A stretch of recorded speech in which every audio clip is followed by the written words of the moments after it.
Consider that thou art dust, and to dust thou shalt return. The day will come when you shall die, and rot in a grave. The same fate awaits all, high and low, the prince and the peasant. As soon as the soul shall have left the body, with the last gasp it will go into eternity, and the body will return to dust. Picture to yourself a man who has recently expired. Behold that corpse lying on the bed, the head fallen on the chest, the hair disordered and bathed in the sweat of death, the eyes sunken, the cheeks hollow, the tongue and the lips the color of lead. The body grows cold and heavy. The beholders grow pale and tremble. How many at the sight of a deceased parent or friend have changed their life and left the world? But still more horrible is it when the body begins to decay. 24 hours have not elapsed since the death of that youth, and an offensive odor is already perceptible. The windows must be opened, and incense must be burnt, and haste must be made to transfer the body to the church and to bury it, that the whole house may not be infected. And if that body has belonged to one of the great or rich ones of the earth, it will only send forth a more intolerable stench. Behold to what that proud man has become, the favorite, the desired one of society, now become the horror and the abomination of all who behold him. His relations hasten to remove him from the house, and people are hired to bear him away, that enclosed in a coffin they may cast him into a grave. Formerly he was renowned for his talents, his elegance, his graceful manners, and his wit, but no sooner is he dead than he is forgotten. On hearing the news of his death, some say he was an honor to his family, others he has provided well for his family.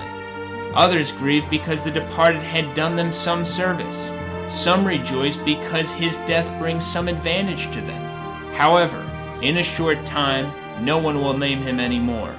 In the visits of condolence, other things are talked of, and if anyone should chance to allude to the departed, the relations exclaim, "For mercy's sake, never name his name to me." Consider that as you have done at the death of your friends and relations, so will others do by you. At first relations are afflicted for some days, but they quickly console themselves with that share of property which falls to them, so that in a short time they will rejoice at your death, and in that very room where you have breathed forth your soul and been judged by Jesus Christ, they will dance, eat, play, and laugh as before, and your soul, where will it be then? But that you may see more clearly what you are, O Christian soul, go to a sepulchre, contemplate dust, ashes, worms, and sigh. Behold how that corpse first becomes yellow, and then black. Afterwards the whole body is covered with a white and disgusting mold. Then there issues forth a slime which flows to the earth. In that corruption a multitude of worms is generated, which feed on the flesh.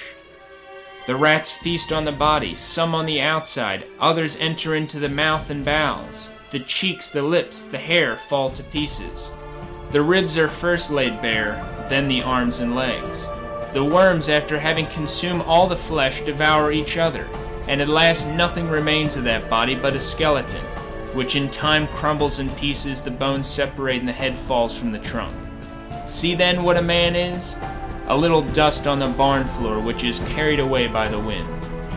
In this picture of death, behold yourself, and what you will one day become. Remember that thou art dust, and to dust thou shalt return. Consider that in a few years, perhaps a few months or days, thou will become rottenness and worms. All must come to an end, and if when you die your soul is lost, all is lost for you. St. Bernard says, "Look on the sins of youth and blush. Look on the sins of manhood and weep. Look on the present disorders of thy life and tremble and amend. Behold the graves of the dead, and say to yourself, if these could live again, what would they not do for eternal life? And I who have time, what do I do for my soul?" In the world, those only are esteemed happy who enjoy the goods, the pleasures, the riches, and the pomps of this world. But death puts an end to all these joys of earth. For what is your life? It is a vapor which appeareth for a little while, James 4:15. Behold that man, courted today, feared and almost worshipped, tomorrow when he is dead he will be despised, reviled, and trampled upon. When death comes we must leave all.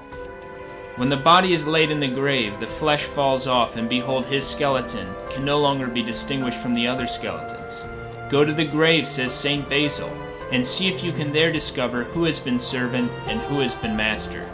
On this earth men are born unequal, but after death all become equal. That which has happened to your forefathers will happen also to you. They have inhabited your home. They have slept in that very bed, but now they are no longer there. The same will happen to you. All know that they must die, but many are deceived by picturing to themselves death at such a distance, as if it could never come near them. It is appointed unto men once to die, Hebrews 9:27. The sense of death is written